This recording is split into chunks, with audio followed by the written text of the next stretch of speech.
आपको ध्यान रखना है कि उन्हें सही मात्रा में ग्रीन फोडर मतलब हरा चारा और ड्राई फोडर सूखा चारा देना है। ड्राई फोडर और ग्रीन फोडर का रेशो हम लोग जो है 50-50 का रखते हैं। अगर आपके पास चारे की मात्रा ज्यादा है तो आप 2 हिस्से चारे के ले सकते हैं और 1 हिस्सा भूसे का ले सकते हैं। नमस्कार दोस्तों, स्वागत है आप सभी का हमारे अपने ओजस गोट फार्म मध्य प्रदेश में। दोस्तों, जैसा कि आप सभी लोग जानते हैं, हम हमारे इस YouTube चैनल पर बकरी पालन से जुड़ी समस्त जानकारियां समय से आप तक पहुंचाने की कोशिश करते हैं। उसी तरह आज के वीडियो में भी हम आपके लिए बकरी पालन से जुड़ी एक बहुत ही महत्वपूर्ण जानकारी लेकर आए हैं।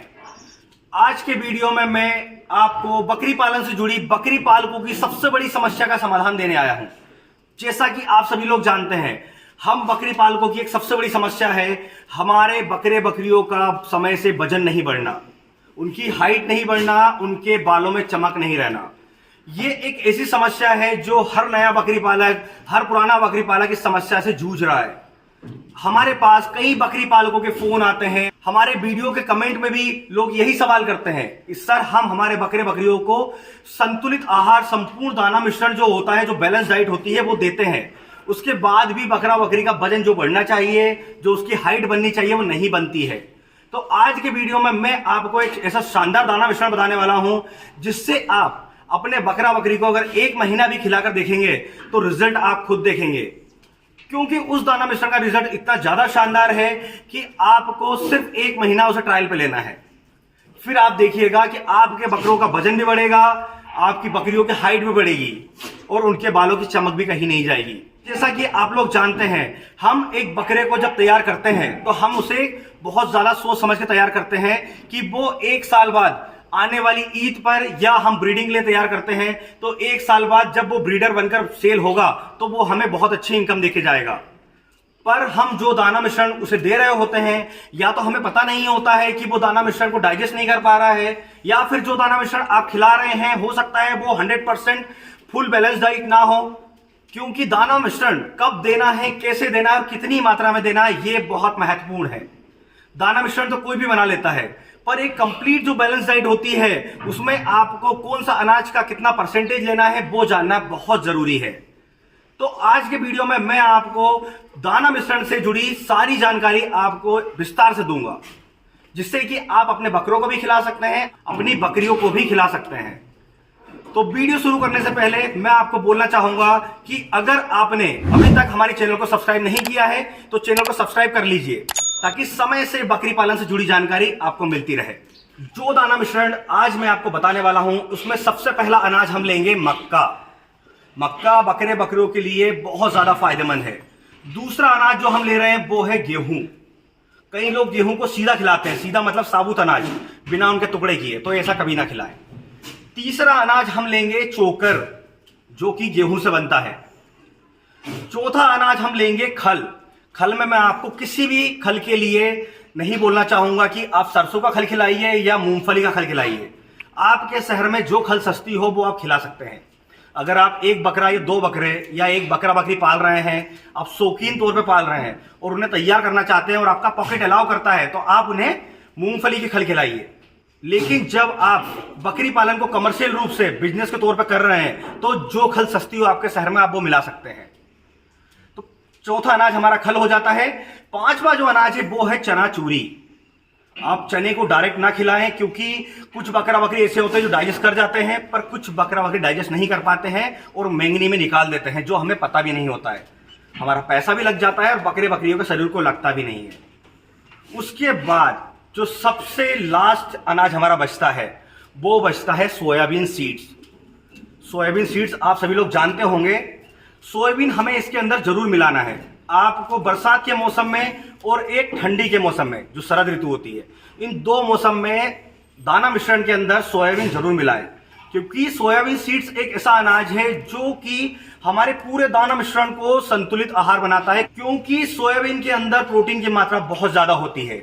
मेरी जानकारी के अकॉर्डिंग 100 ग्राम सोयाबीन सीड्स के अंदर 40% से लेकर 50% तक प्रोटीन पाया जाता है। तो सोयाबीन सीड्स जरूर मिलाएं। तो इस तरह से आपको 6 तरह के अनाज मिलाने हैं। अब मिलाने कितने कितने हैं ये बहुत बड़ा कंफ्यूजन है हमारे बकरी पालकों के लिए। इस दाना मिश्रण को बनाने के लिए जो अनाज हम ले रहे हैं उन्हें कितना कितना परसेंट लेना है, कितना किलो लेना है। तो हम 100 किलो अनाज का एग्जाम्पल लेंगे तो मक्का हमें 40% लेनी है, मतलब 40 किलो। गेहूं हमें लेना है 20%। जो तीसरा अनाज हमारा आता है वो है चोकर, जिसे हमें 10% लेना है। चौथा अनाज आता है हमारा खल, जिसे हमें 10% लेना है। उसके बाद आता है हमारा चनाचूरी। चनाचूरी भी हमें 10% ही लेनी है। अगर आपके शहर में चनाचूरी नहीं मिलती है तो आप उसकी जगह पर चने का छिलका भी ले सकते हैं, वो भी आपको 10% ही मिलाना है। अगर चने का छिलका भी नहीं मिलता है तो आपको चोकर जो गेहूं से बना हुआ है उसकी मात्रा बढ़ा लेनी है, आपको 20% कर लेनी है। जो लास्ट अनाज हमारा बचता है सोयाबीन सीड्स, जो कि आपको सिर्फ गर्मी के मौसम में नहीं खिलाना है, उसके अलावा आपको इन दोनों मौसम में खिलाना है, तो वो भी आपको मिलाना है 10%। अब ये हो जाते हैं आपके 6 तरह के अनाज, जिन्हें आप छोटे छोटे टुकड़ों में बनवा लें या चक्की पर जाकर पिसवा लें, पर आप उसे बारीक ना पिसवाएं क्योंकि बकरियों को खाने में बहुत ज्यादा समस्या होती है। तो आप एक अनाज के 2 से 3 टुकड़े करवा लें, जिससे कि वो आसानी से खा सके और डाइजेस्ट भी कर सके। तो जो अनाज आपको बताएं इन्हें आप छोटे छोटे टुकड़ों में बनवा लें। उसके बाद सोयाबीन को आपको इनके साथ नहीं पिसवाना है। ध्यान दीजिएगा, सोयाबीन आपको कैसे मिलाना है। सबसे पहले आपको सोयाबीन को अच्छे से भून लेना है, मतलब सेक लेना है। आप किसी बर्तन में या तवे पर उसे तब तक सेकें, तब तक भूने जब तक कि उसका कलर ब्राउन ना हो जाए, भूरा ना हो जाए। जब उसका कलर ब्राउन हो जाए तो उसे भी आप पीस लें और पीस कर दाना मिश्रण में मिला लें। तो यह बनता है हमारा कंप्लीट दाना मिश्रण, एक बैलेंस डाइट। दाना मिश्रण बनाने के लिए हमने सभी तरह के अनाज जो लेने थे वो आपको बता दिए हैं। अब आपको इसमें मिलाना है सप्लीमेंट। सप्लीमेंट में आपको लेना है मिनरल मिक्सचर। आप किसी भी अच्छी कंपनी का मिनरल मिक्सचर ले सकते हैं और 1 कुंटल दाना मिश्रण पर आपको मिलाना है सिर्फ 1% मिनरल मिक्सचर, जो कि 1 किलो होता है। दूसरा आपको मिलाना है नमक, जो कि आप सफेद नमक मिला सकते हैं, वो भी 1% होगा। जो दाना मिश्रण हमने आपको बनाना बताया है वो दाना मिश्रण बनाने के बाद आपको आपके बकरियों को और उनके बच्चों को देना कितनी मात्रा में है। तो आज की वीडियो में मैं आपको यह भी बताऊंगा कि जो दाना मिश्रण मैंने आपको बताया, अगर आप यह खिलाते हैं या फिर कोई और दाना मिश्रण बना रहे हैं अपने बकरियों के लिए, उनके बच्चों के लिए, तो आपको दाना मिश्रण उनकी उम्र के हिसाब से, उनकी हाइट के हिसाब से नहीं देना है। आपको दाना मिश्रण देना है उनके वजन के हिसाब से। ये एक बहुत ही सही मूल मंत्र है। अगर आप बकरी के वजन के हिसाब से दाना मिश्रण देते हैं तो कभी भी दाना मिश्रण उनको ज्यादा नहीं जाएगा और ना ही कम होगा, क्योंकि दाना मिश्रण ज्यादा भी खिलाना सेहत के लिए नुकसानदायक है, जो कि डायरिया या लूज मोशन के रूप में बदल जाता है, जिससे बकरियों का वजन, हाइट बढ़ने की जगह कम हो जाता है। तो आपको बकरी के वजन, जी हाँ, उनका बॉडी वेट के हिसाब से आपको दाना मिश्रण देना है। कितना देना है? आपको देना है सिर्फ 1%। जी हाँ, अगर आपकी बकरी का वजन 40 किलो है तो आपको 400 ग्राम दाना मिश्रण देना है। उसी तरह अगर बकरे का वजन 60 किलो है तो आपको 600 ग्राम दाना मिश्रण देना है। आप कोई भी दाना मिश्रण दे दीजिए, ऐसा नहीं है कि मैंने जो बताया वही देना है। दाना मिश्रण का सही डोज 1% है, जो कि बॉडी वेट का। तो आपको ध्यान रखना है कि बॉडी वेट के हिसाब से ही दाना मिश्रण दें। अब दाना मिश्रण जो एक बैलेंस डाइट है मैंने आपको बताई, लेकिन बकरी बच्चे सिर्फ दाना मिश्रण पे नहीं पाले जाते हैं। आपको ध्यान रखना है कि उन्हें सही मात्रा में ग्रीन फोडर, मतलब हरा चारा, और ड्राई फोडर, सूखा चारा देना है। ड्राई फोडर और ग्रीन फोडर का रेशो हम लोग जो है 50-50 का रखते हैं, जैसे कि पिछले वीडियो में हमने दिखाया है, आप स्क्रीन पर देख सकते हैं, जो डेली की दिनचर्या उसके अंदर। इस वीडियो के अंदर हमने आपको जो फोडर मिश्रण होता है वो बनाकर दिखाया है कि 50% हम लोग चने का भूसा लेते हैं, 50% हरा चारा लेते हैं।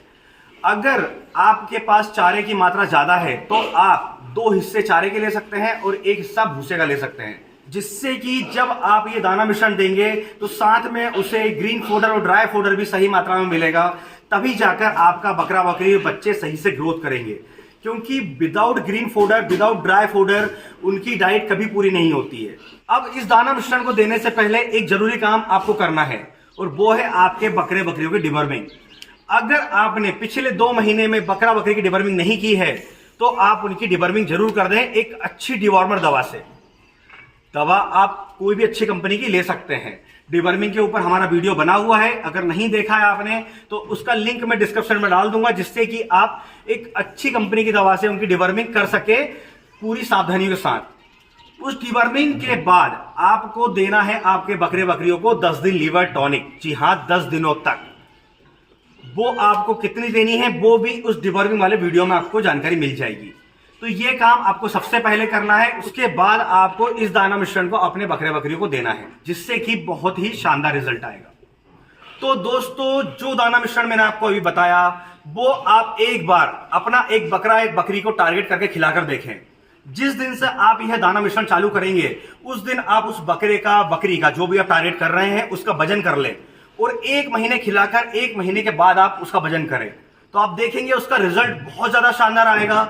उसके बालों की चमक भी बनी रहेगी, उसके बाद उसकी हाइट, उसका हेल्थ सब कुछ बनेगा। इस वीडियो में जो दाना मिश्रण मैंने आपको बनाकर बताया उससे रिलेटेड अगर किसी तरह का कोई सवाल जवाब है तो आप स्क्रीन पर दिए हुए नंबर पर फोन कर सकते हैं। अगर हम आपका फोन ना उठा पाए तो आप हमारे नंबर पर व्हाट्सएप मैसेज भी कर सकते हैं, जिससे कि हम आपकी मदद कर सकें। और इसी तरह बकरी पालन से जुड़ी जानकारी के लिए हमारी चैनल से जुड़े रहें। अगर अभी तक आपने हमारे चैनल को सब्सक्राइब नहीं किया है तो हमारे चैनल को सब्सक्राइब कर लें, ताकि समय से बकरी पालन से जुड़ी जानकारी आपको मिलती रहे। तो फिर मिलेंगे एक नए वीडियो में नई जानकारी के साथ। धन्यवाद।